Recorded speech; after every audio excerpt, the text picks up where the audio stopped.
Ni kuki Yakobo yariganije Rubeni umurage we w'umwana w'imfura. Umurage w'ubupfura wari uwo mwareya, nubwo Rubeni yari kuba yakoze icyaha, hari barumuna ba Rubeni bari yakwiriye kwakira uwo murage, ariko kuko Yakobo yangaga Leya byatumye anyurira mu kosa rya Rubeni kugira ngo anyage umurage w'ubupfura iyo nzu yose, kuko yagiraga n'abandi bana. Icya kabiri yakoze kibi gikomeye nuko yarashaje akarongora umukobwa ungana n'abana be. Ese vino, amaraso y'imizabibu n'amata byashushanyaga iki? Byashushanyaga ubutunzi buzoma kuri Yuda, ahazanyura hose, ibyazakora byose, ahazayobora hose azaba umukire. Gusenga everyday, gusenga buri munsi.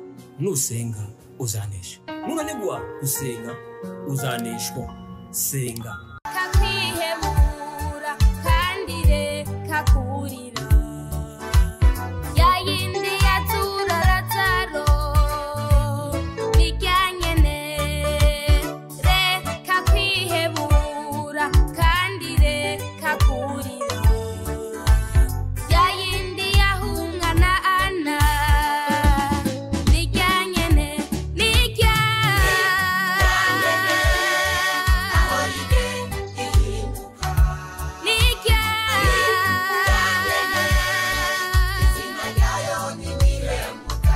Reka ngusuhuze inshuti ya Gusenga everyday, nizere ko mumeze neza mu bisanzwe. Muri kumwe naje Manakiza Edouard, ari mu Rwanda shalom shalom, ari mu Burundi shalom, ari muri Afrika mwese mumva ikirundi n'ikinyarwanda n'ikinyamurenge n'ikinyabwisha shalom. Turakunda ni Gusenga everyday, ni gusenga buri munsi. Abari ku mugabane wa Burayi shalom, namwe turabakunda muri inshuti za Gusenga everyday. Abari ku mugabane wa Amerika namwe turabakunda muri inshuti za Gusenga everyday. Abari ku mugabane wa Oceania shalom, turakunda muri inshuti za Gusenga everyday, ko mukunda ibiganiro byacu nkuko remura kuri kamera za Gusenga everyday. Ni kwa kundi twagarutse na Dr. Revera Pastor Mpazi Birego kuri kamera muramureba. Pastor uraho? We are so fine. Okay, mwatangira musuhuza abantu.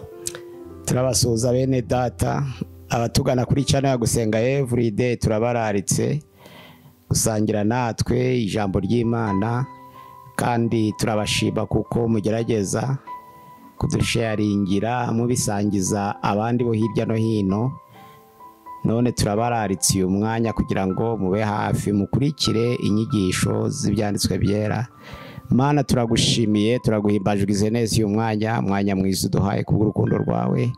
Turakwiyegereje, turakuraritse kugira ngo ube hafi yacu. Reka icubahiro cyawe gitegeke, maze abumva ijambo ryawe abarahatandukanye, kuko wewe ubera hose icyarimwe, ubashe kwageza imbaraga zawe kugira ngo imitima y'abera ibashe gukomera, kandi abatarahinduka babashe guhindurwa n'ijambo ryawe. Ubutumwa bwiza bwamamare nk'inshingano Yesu Kristo yadusigiye ngo twamamaze ubutumwa mu mahanga yose. Mana ndagushimiye kurabana natwe, ugatangirana natwe, ugasozanya natwe mu izina rya Yesu, amena. Pastor, tugiye kubaza ku mu bintu tugiye kubaza ni umurage Yakobo yaraza abana be. Iyo dusomye mu itangiriro gica 49 guhera ku murongo wa 1 kugera ku murongo wa 28. Pastor, abo bana ba Yakobo uko ari 12 ni bande? Abo bana ni Rubeni, ni Simiyoni, ni Lewi, ni Yuda. Abo bari abareya umugore we wa mbere wababyaye. Noneho hagakurikiraho Dani na Naftali bari ababiruha. Hakabaho Gadi na Ashere bari abaziripa.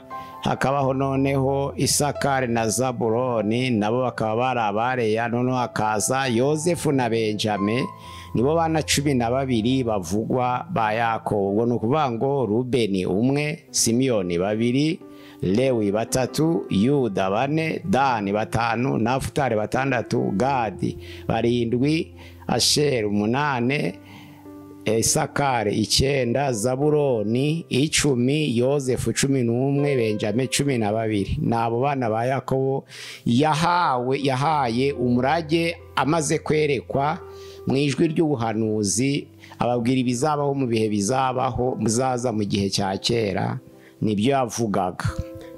Ni kuki Yakobo yariganije Rubeni umurage we w'umwana w'imfura? Yamubyaye ari imfura kandi arabihamya, aravuga ngo niwe gushobora kubyara kwatangiriyeho. Yanaramukundaga, ariko Rubeni yifata nabi. ijambo ry'Imana itangiro 35 umurongo wa 22 haravuga ngo yarahangaye yurira uburiri bwa se aryamana n'inshoreke yitwa Biruha kandi ari mukase. Hari n'itegeko ryahanaga mu Bisirayeli abantu baryamana n'abakase. Arahangara ari umwana w'imfura, umwana yakundaga, aryamana na mukase, kibicaha gikomeye bituma none bibateranya nawe kubwo kwihimura amwima umurage w'ubupfura. Ikibi Yakobo yakoze muri uwo mukino niki? Yakobo ikibi yakoze ni byinshi, yakoze ibibi ni byinshi. Umurage w'ubupfura wari uwo mwareya, nubwo Rubeni yari kuba yakoze icyaha, hari barumuna ba Rubeni bari yakwiriye kwakira uwo murage, ariko kuko Yakobo yangaga Leya byatumye anyurira mu kosa rya Rubeni kugira ngo anyage umurage w'ubupfura iyo nzu yose, kuko yagiraga n'abandi bana kandi baruta Yosefu. Ntabwo yari kuwukura rero kuri Simiyoni ngo awukure kuri Lewi, awukure kuri Yuda, awukure kuri Gadi, awukure kuri Ashera, awukure kuri Isakara, awukure kuri Zabuloni, namara ujane kuri Yosefu. Ubwo bwari uburyo bwo kuhindura ngo awushire mukase. Na nizo mpamvu yarakosheje, yakoze amakosa akomeye Yakobo. Icya kabiri yakoze kibi gikomeye nuko yarashaje akarongora umukobwa ungana n'abana be. Kuba Rubeni yaruriye uburiri bwa Biruha na amakosa ya Yakobo kuko bari batangana, ashaje aramunanirwa. Rubeni wanganaga na Biruha aramumufasha, nabyo bigwa mu makosa biturutse kuri Yakobo. Yagombye kurongora uwo banganye imbaraga, ntarongora uzamurusha imbaraga mu gihe kizaza kugira ngo abahungu be bamufashe. Niko kaga Yakobo yinjize mu muryango. Kurongora umwana muto uri umugabo ushaje yamara akakunanira, waba ufite abana bangana nawe bakamugufasha, bamugufasha ukarakara, nacyo ni ikindi kibazo cya Yakobo yahuye nacyo. Urakoze. Ese Rubeni we yakoze icyaha ki byatumye anyagwa umurage we w'umwana w'imfura? Uko kurira uburiri nyine bwa mukase, ijambo ry'Imana avuga ngo yaranduje yuriye uburiri bwa mukase arabwanduza, yinjiza ikizira mu muryango. Nizo mpamvu Yakobo mu kurakara aravuga ati nanjye sinzamuha umurage w'ubupfura, kuko umurage w'ubupfura zana gicubahiro ukwacyo. Umuntu yabaga ari imfura akaba afite umurage w'ubupfura, akagira n'umurage asange azagabana na bene se. Ubwo ruvuga ngo Rubeni yari afite imbaraga, ariko uburakari yatumye Yakobo akongerezwa uburakari, nicyo cyatumye awumuriganya, arawumwaka, awushira Rasheli, kandi yari afite barumuna be. Ubwo rero uburakari ntabwo Yakobo yaravumye Rubeni gusa, ahubwo yarateranije amazu yombi kugira ngo urubyaro rwa Rasheli n'urwa Leya bangane kuva uwo munsi wa none bahinduke abanzi. Ariko icyatumye bene Rasheli barakara nuko bari bavukana na Rubeni kandi baruta Yosefu akanawubaka. Na bene Rasheli icyatumye barakara nuko yagiye kuwushira Rasheli akawuha Yosefu, kandi hari Gadi na Asheri barutaga Yosefu na Benjame, kuko bari barabyawe na Zilipa umuja wa Rasheli. Bagobye kuba bari ku bibero bya Rasheli baruta Yosefu na Benjame, ariko nawo arawubarenza ujanira Yosefu ko ari umwana yakundaga. Kandi byanditswe muri Ingoma ya mbere 5 umurongo wa 2 n'uwa 3 havuga ko Yakobo yakoze uburiganya kuba yarafashe umurage w'ubupfura wari kuwa Rubeni akawa Yosefu. Naco ni ikibazo gikomeye. Usomye mu itangiriro igice ca 49 umurongo wa 5 kugera ku murongo wa 7 haravugaho Simiyoni na Lewi n'abavandimwe. Ni icyaha ki Simiyoni na Lewi bakoze cyababaje se Yakobo? Bakoze icyaha gikomeye kuko bavuguruje igihango yari yaragiranye n'abishekemu. Bamaze gukinda Shekemu, amaze gukinda mushiki wabo Dina, byababaje bene Yakobo cyane basaza ba Dina. Noneho Hamori ari we se wa Shekemu aza gukorana igihango na Yakobo kugira ngo bumvikane bagirana amasezerano ko bagomba kuja bashingirana, kubera umuhungu we Shekemu yari yabengutswe Dina cyane, yinginga Yakobo ngo babyemere baje bashingirana. Ariko abahungu ba Yakobo bari mu rwuri baragiye imikumbi yabo, bumvise amasezerano Yakobo yagiranye na Hamori, barababara cyane, baracece kandi bavuga ko babyanze, ariko bariyumanganya baza kuzategura igitero.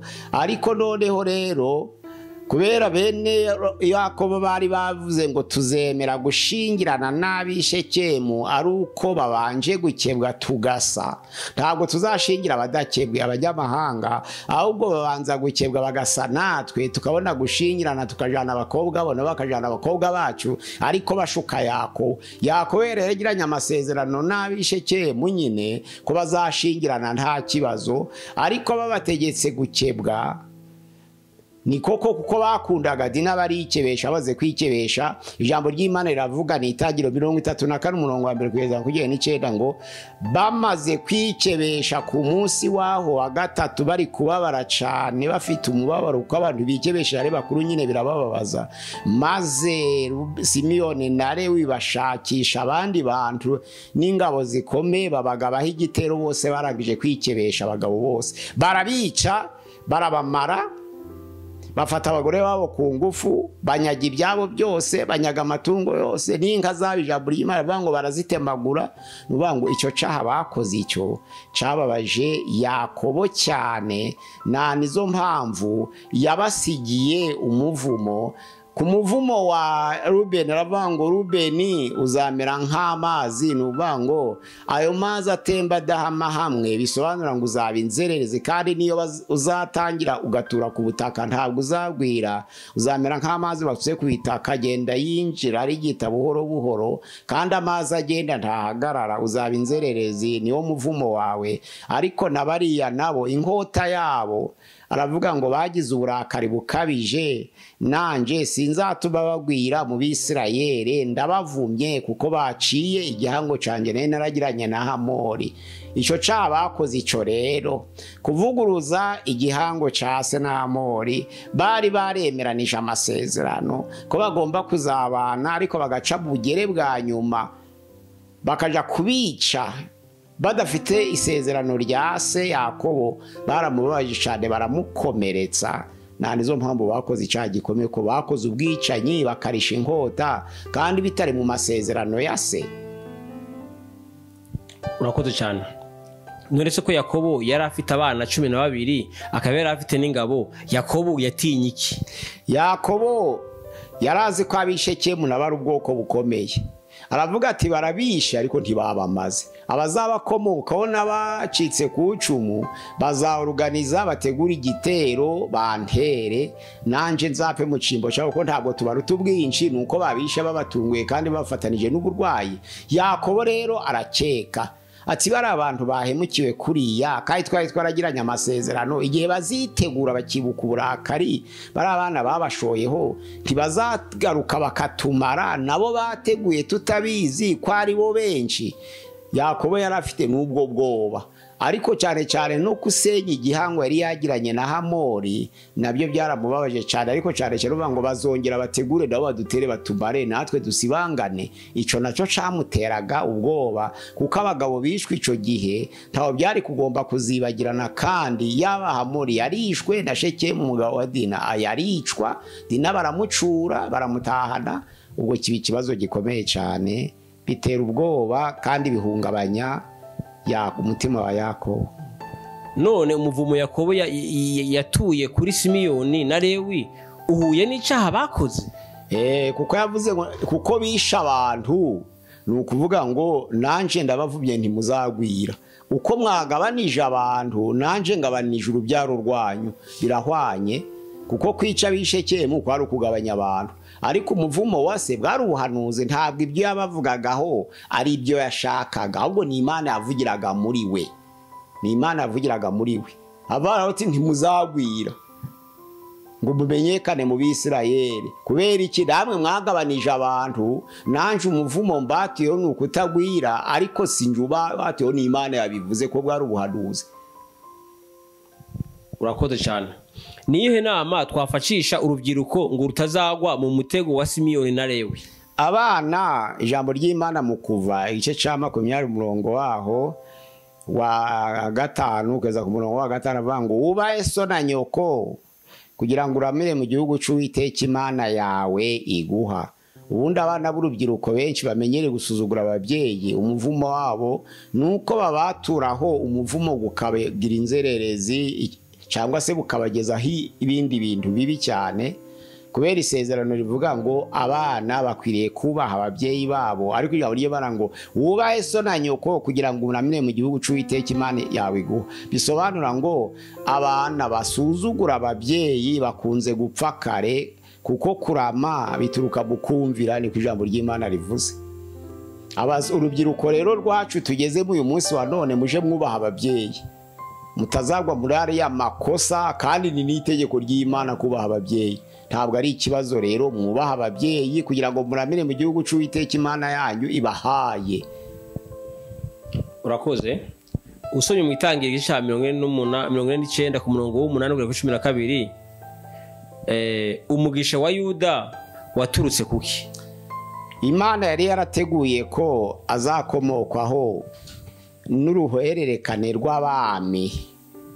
Nubanga umugisha wa Yuda ntabwo akomotse kuri Yakobo, ahubwo akomotse ku Mana. Ni Imana yari yaratoranije ngo kuri Yuda hazava ubutware buzahoraho iteka ryose. Ibivugira muri Yakobo, atari Yakobo wabiteguye, kuko Yuda yakoze ibyaha byinshi byababaje se cyane Yakobo. Yabaye Imana yabwiye Yakobo ngo abari we wiyaturiraho watura umugisha kuri Yuda, ari kumuvuma.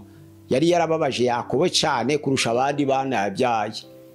Nukuvuga ngo Yuda, usomye Itangiriro 37 umurongo wa 26, niwe watanze igitekerezo cyo kugurisha Yozefu ibice by'ifeza 20. Ico gitekerezo rero Yakobo yarazi ko ari Yuda wagitanze. Nubwo basezeranye ngo bamujugunye mu rwobo, babona abayishimayelite b'igaleyadi bavuye igaleyadi bacuruza abantu, bakabahamagara ngo bafite icashara, bafite imari, bakakura Yozefu muri rwa rwobo. Ko Rubeni yari yatanze igitekerezo ngo duhuje amaraso, ntabwo twamurambura ari ikiganza tuvukana, turi amaraso amwe, byazatubera umuvumo. Ahubwo tumushire mu mugozi, tumwururuseje mu rwobo azaboreremo, tutamuvushije amaraso. Ariko Yuda nawe abonye abagura abantu, aravuga ati uyu muntu agiye kuzapfa ubusa, kandi yakwiriye kugurishwa. Arabahagarika baraza, nibwo baciriranwe. Ari utanze igitekerezo ngo nanaborera mu rwobo ntaco turunguka, ariko nitunamugurisha ntabwo aragwa mu maboko yacu, azagwa mu maboko y'abandi. Baraciriranwa, babaha ibice b'ifeza 20. Yozefu aragenda. Ico gitekerezo kibabaza Yakobo cyane mu buzima bwe bwose, arakibika, yaranagifite. None igihe cyo gutanga umurage ntiyari kumwaturaho ibyiza. Ikindi rero, kuko Imana ariyo yavugiraga mu kanwa ka Yakobo ngo abwire abana be, Imana yari izi ko Yuda ziyandarika agatunga umukazana we Tamari mu buryo butemewe, akinjiza ikizira mu Bisirayeli. Ibyo Imana yarabirebaga ko Yuda azatunga Tamari akinjiza ikizira mu Bisirayeli, kuko gutunga umukazana ntibyari byemeye mu Bisirayeli. Ubwo rero ibyo byaha byombi Imana yari ibizi, kandi Imana ivugira mu kanwa ka Yakobo yari ibizi, yarabirebaga. Ariko ko Imana yari yaramutoranije mbere ko ari we uzakomokwaho na generasiyo z'abami n'uruhererekane rw'abami, Imana yarabyirengagije, bituma bamwaturaho ubwami buzahoraho iteka ryose. Si Yakobo wabishakaga, oya, ntabwo ari Yakobo wabishakaga. Nta nizo mpamvu yavuze ngo Yuda ni icana c'intare, uvuye mu mihigo mwana wanje, yunamye abunda nk'intare, ndetse nk'intare y'ingore. Bigaragara ko azagira ubukana n'ubutware bukomeye. Pastor, none kugurisha Yesu ntabwo ari ingaruka za Yuda ko yagurishije murumuna we? ntaho bahuriye ko bari ba Yuda ari benshi se. Hari Yuda mwene Yakobo wabaye 1890, hari na Yuda Isikariyota agurishije ese ejo bundi mu gihe cy'itorero ry'intumwa biratandukanye. None se si imiryango ya Yakobo yose ikomokaho? None izina Yuda ntabwo ari umwana wa Yakobo? Oya, ntabwo agifitanye isano na Yuda. Yuda Isikariyota ntafitanye isano. Apana Yuda Isikariyota. Yuda wagurishije Yesu se. We mvuga umuryango Yuda yavamwo, mvuga umuryango Yesu yabayemo wa Yosefu. Yesu we akomoka ku muryango wa Yuda, nibyo. Yego, akomoka ku muryango wa Yuda. None kumugurisha si ingaruka icyaha cya Yuda cyakurikiranye umuryango wa Yuda nawe akamugurisha kuko Yuda atari umwe, ntaho byari bihuriye kandi batandukanye n'imyaka 2000, ntabwo byari bifitanye isano. Gusa nuko bari bafite izina ryitiranwa, ariko umwe yakoze icyaha ukwe undi ukwe. Kandi igiciro Yesu yagurishijwe ni feza 30, ntabwo ari 20, ngo tugire ngo byaba ari byo byari bigarutse, kandi ntaco bari bapfana. Kandi Yesu uvuze ko ndavuga Yuda Isikariyote na Yuda. Simvuga wamugurishije, mvuga waguzwe ni Yesu. Waguzwe ni Yesu. Nawe yaraguzwe nkuko nawe yagurishije. Ni kimwe ku kindi. Umwe yaragurishije, umuryango we nawe baramugurisha. Ntabwo byari ukwihorera, ahubwo bwari ubuhanuzi, kwari ugusohoza muri Zaburi ubuhanuzi ko Yesu Kristo azabambwa nonda agacungura bisi. Ntabwo kwari ukwihorera kwa bene kw'abagurishije Yesu, oya, kuko n'abagurishije Yesu ntabwo bari baturuka muri generasi imwe ngo bavuge ngo baribukiranya. Ikiri ntibari begeranye kuba hafi.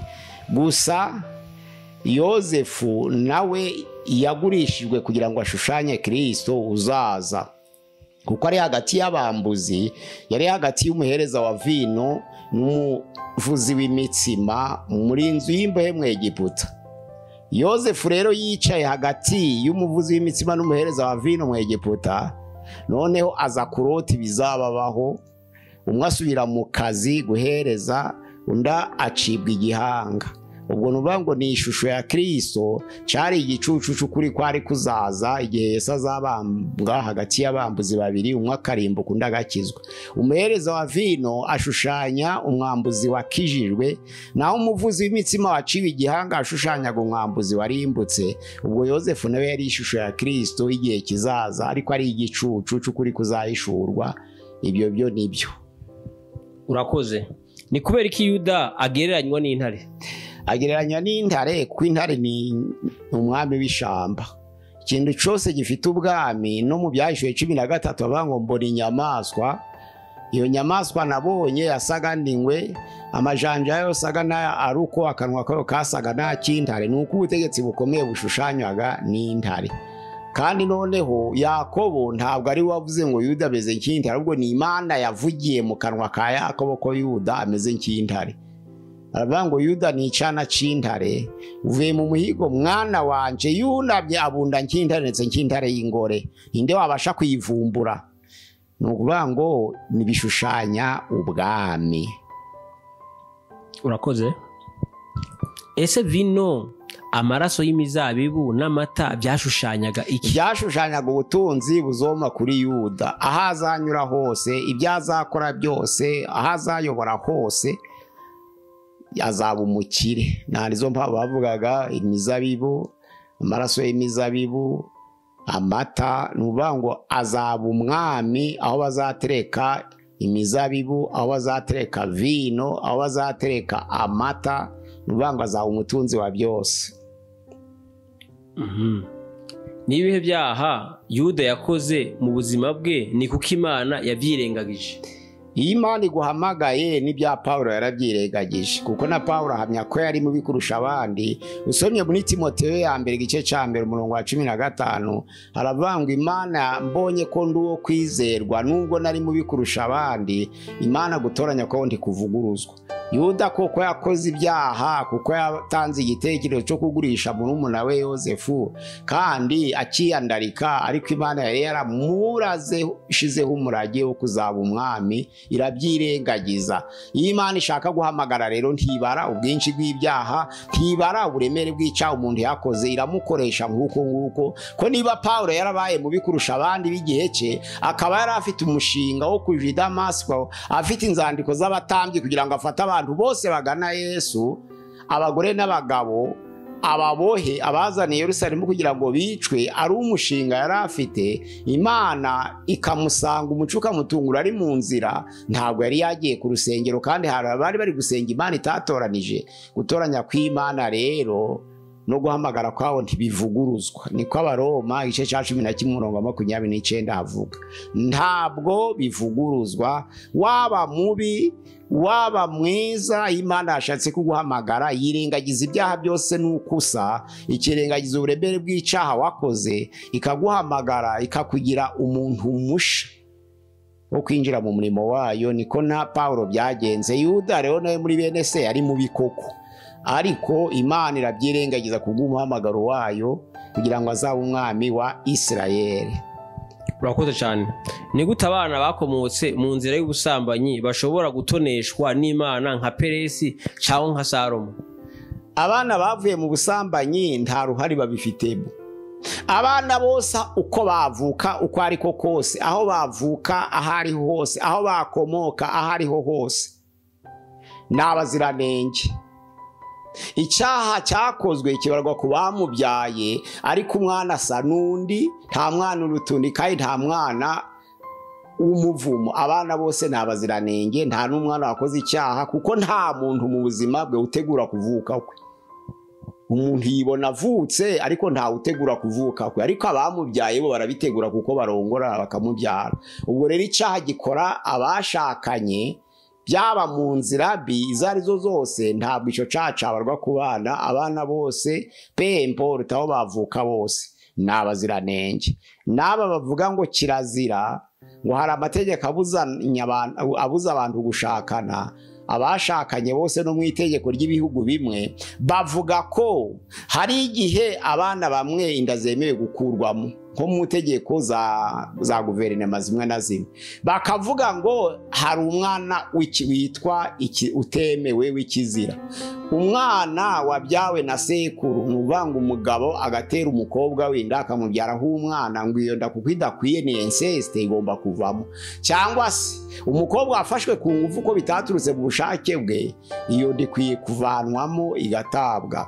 Ariko ntabwo ariko Imana itekereza, kuko yaba wabyawe na se ku mukobwa we, yaba wabyawe baramufashe ku ngufu, abo bana n'abaziranenge, barabareka bagakura.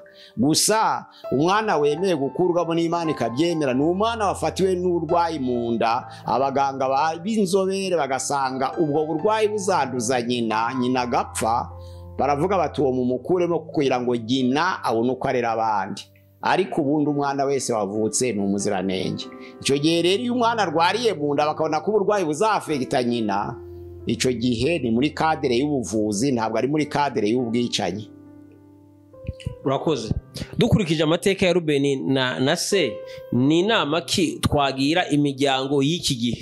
Imiryango y'iki gihe, abasore bibwira ko bagomba kurongora abakobwa bakiri bato, akaba ari ikibazo nyine badasobanukiwe. Ko mu gitabo cya Billy Graham ku rupapuro rwa 97 havuga ko imbaraga z'umugore ziruta iz'umugabo. Nubanga umugore arama imyaka 7 umugabo atakiriho.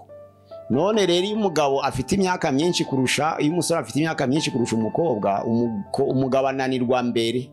Icyo gihe rero yaba afite abahungu bagifite bakuru bagamutabara, baje kumufasha akarakara.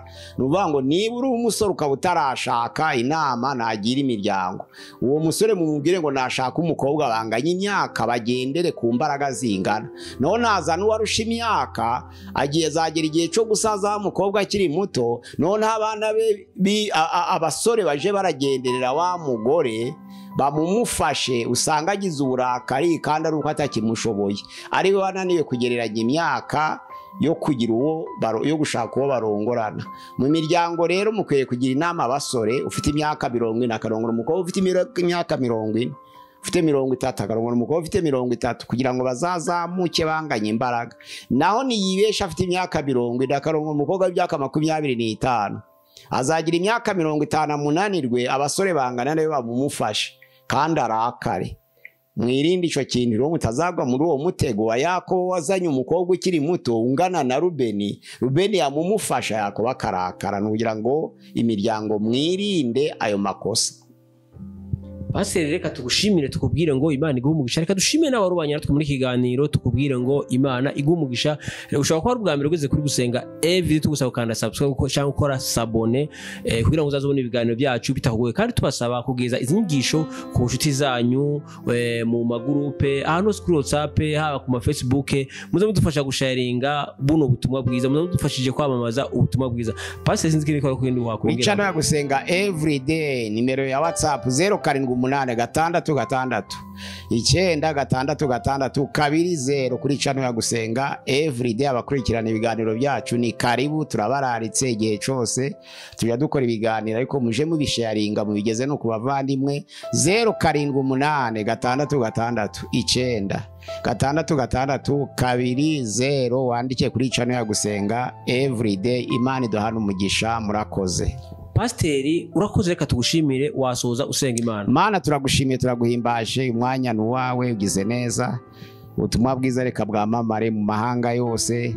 Nta jambo riba rito rishobora kuba rigufi, ariko rigere mu mahanga yose kandi ryemeze imitima y'abera. Mana umwuka wawe ariyobore kugira ngo imitima ibashe guhemburwa naryo kandi ihindurwe naryo, tubyambaje mu izina rya Yesu, amena. Amena. Kigana ubutaha. Shalom shalom. Shalom. Shalom. Gusenga everyday, gusenga buri munsi. Nusenga uzanesha. Nunanigwa gusenga uzaneshwa. Senga.